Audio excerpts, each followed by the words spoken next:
La vie n'est pas compliquée, alors faut pas la compliquer. Donc lorsque la vie te lance des pierres, c'est que ton fruit est mûr, car les fruits d'un arbre reflètent sa nature.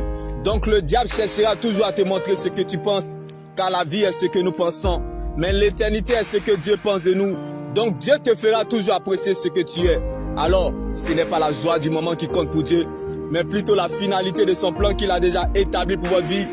Donc la fête changera de camp, car l'homme propose, Dieu dispose, mais lorsque le diable s'oppose, Dieu s'impose, car les périodes difficiles nous révèlent trois secrets: qui nous sommes et où nous allons.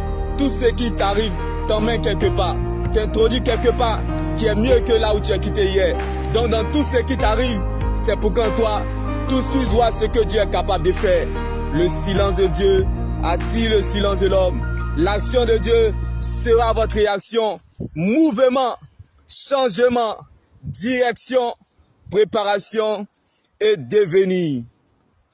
Donc, même si je suis fatigué, chargé, épuisé, découragé sur la route de la vie éternelle, je peux tomber, trébucher, même les yeux fermés, mais à cause de la parole de Dieu, je continuerai à aller vers la direction du ciel, car c'est là ma finalité, bien-aimés. Nous vivons le plus longtemps sous la terre que sur la terre.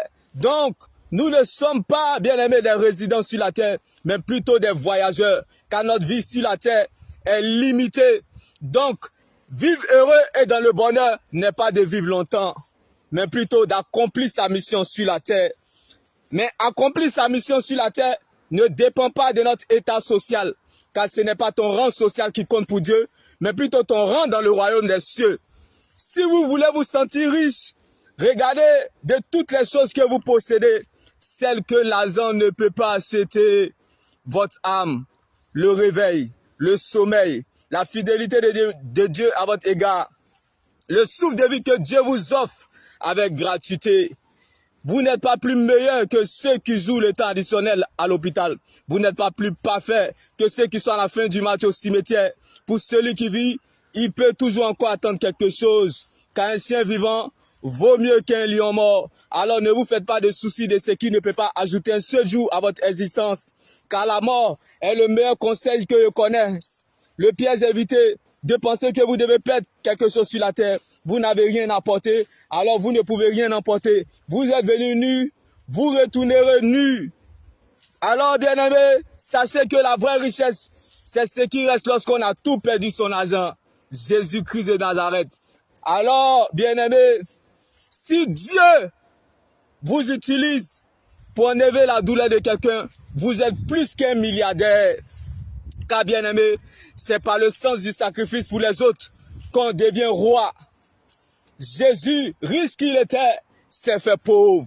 Lion qu'il était, s'est fait agneau. Roi qu'il était, s'est fait serviteur en lavant le pied de ses disciples. Alléluia. La grande et vraie foi, ce n'est pas d'obtenir des choses soi-même, mais pour les autres, en les relevant, aidant, servant et soutenant. La grande et vraie foi, ce n'est pas sortir victorieux des épreuves de la vie, mais de sortir victorieux des épreuves de l'éternité. Alors ne laisse personne te priver de ton éternité, qui est l'enjeu majeur de ton existence. Reste focalisé sur le Seigneur Jésus-Christ seul, car la preuve, la valeur et la raison de ton essence, c'est ton salut en Jésus. Il n'y a pas de royauté sans bergerie. Tu ne peux pas servir si tu n'es pas serveur. Car bien-aimé, pendant que Dieu cherche des brebis, il y a des cabris dans la bergerie. Ah bien-aimé, ne cherche pas à servir Dieu à cause des hommes, mais sers les hommes à cause de Dieu. Ne cherche pas à plaire aux hommes pour servir Dieu, mais sers les hommes pour plaire à Dieu, bien-aimé. N'attends pas d'être à l'aise, bien-aimé, d'abord, et faire les choses de Dieu. Mais fais les choses de Dieu pour que Dieu te mette à l'aise, bien-aimé. Car la grande et vraie foi, c'est de chercher, suivre et servir Dieu. La grande et vraie foi, c'est de relever les pauvres, soutenir les veuves et, bien-aimé, servir les orphelins. Car la Bible pouvait nous le dire, celui qui s'intéresse à la peau, aux pauvres, à la veuve et à l'orphelin, au jour du malheur, l'Éternel en délivre. Le malheur atteint souvent le juste, mais l'Éternel en délivre toujours. Ça veut dire le malheur vient souvent, mais la délivrance est toujours. car les bontés de l'Éternel ne sont point épuisées. Ses compassions ne sont pas à l'éternel. Elles se renouvellent chaque matin, bien-aimés.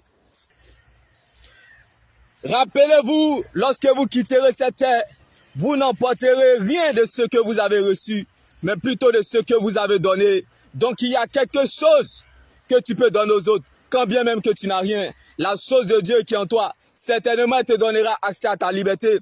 Car Paul et Silas étaient en prison, mais l'évangile n'était pas prisonnier. Jérémie était dans le trou, mais l'exhortation était toujours en mouvement. David était dans la solitude, mais l'adoration n'était pas isolée. Joseph était oublié en prison, mais la louange ne l'a pas abandonné. Un mort ne loue pas Dieu, l'Éternel te veut vivant. Que tous ceux qui respirent louent l'Éternel, car Dieu siège dans la louange. C'est par le sens du sacrifice pour les autres qu'on devient roi. Quand on fait un mauvais choix, on devient un adorateur. Mais quand on fait un bon choix, on devient un intercesseur.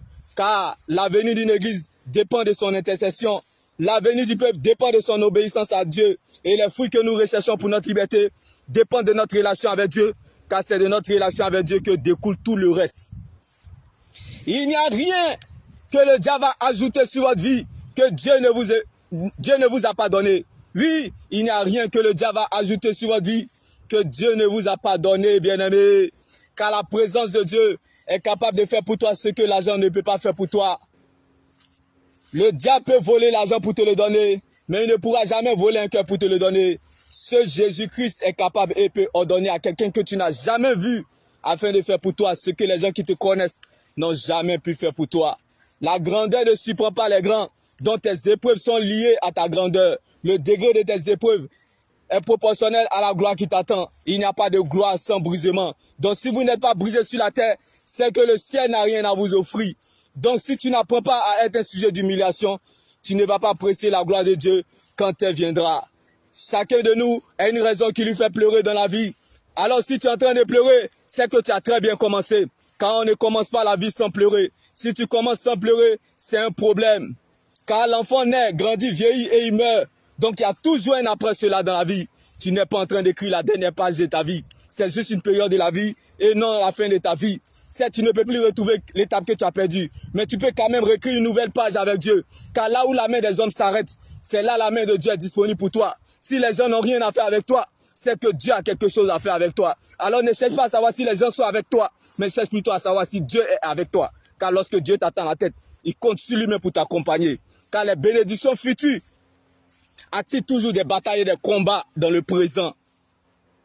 Les grands combats se gagnent dans le secret. Donc, vaut mieux grandir en secret avec Dieu que devant la foule. Car ce que Dieu fait pour nous dans le secret est plus grand que ce que nous regardons ou traversons. Alors, aimer Dieu sans raison apporte à la raison ce qui est inaccessible. Donc, Dieu te justifiera, non pas parce que tu as raison, mais parce que tu es sa raison. Si c'est à cause de toi, tu perdras la bataille. Mais à cause de Dieu, tu gagneras le combat. Quand Dieu révèle un fait, il va jusqu'au bout de sa délivrance complète. Dieu ne fait jamais le contraire de ce qu'il dit. Dieu ne commence jamais quelque chose sans l'achever. La course ne s'arrête pas au milieu, mais plutôt à la fin. La fin d'une chose vaut mieux que son commencement. La destinée est basée sur trois choses. La façon dont les gens nous connaissent, la façon dont nous-mêmes nous connaissons, et la façon dont le ciel nous connaît. La destinée n'est pas la destination. Le destin te fait subir, mais la destinée te prépare. Alléluia, bien-aimé. La chaussure qu'on porte, c'est en fonction de la distance à parcourir. Jésus-Christ de Nazareth. La vie avec Jésus est un espoir sans fin. Mais la vie sans Christ est une fin sans espoir. Où veux-tu aller et avoir une vie meilleure sans Jésus? Si tu n'as pas Jésus, tu auras perdu ton existence et raté ton éternité avec Christ. Tu peux avoir tout sur la terre et rater le ciel, bien-aimé. Que tu mets riche ou pauvre, cadavre c'est cadavre, bien-aimé. Quand tu mourras, on ne dira pas que ton corps repose en paix, mais plutôt que ton âme repose en paix. Donc la vie est un mensonge. Seule la mort nous dit la vérité. La mort est la plus grande humiliation. Donc si tu conserves ta vie, tu la perdras. Mais si tu perds ta vie à cause de Dieu, tu la retrouveras. On perd sur le même sol, mais on n'a pas le même sort. On perd sur le même sol, on n'a pas le même prix. On perd sur le même sol, mais on n'a pas le même propriétaire. Jésus-Christ n'est pas une option, mais une nécessité. Le vrai risque, c'est de mourir sans avoir vécu ce qu'on voulait vivre. Mais aussi, dans quelles conditions tu mourras, avec Jésus ou sans Jésus. Ne meurs pas seul, mais meurs avec Jésus. Shalom. Que la joie du Seigneur soit votre force et votre partage. Que Dieu prenne la forme de ce qui vous manque.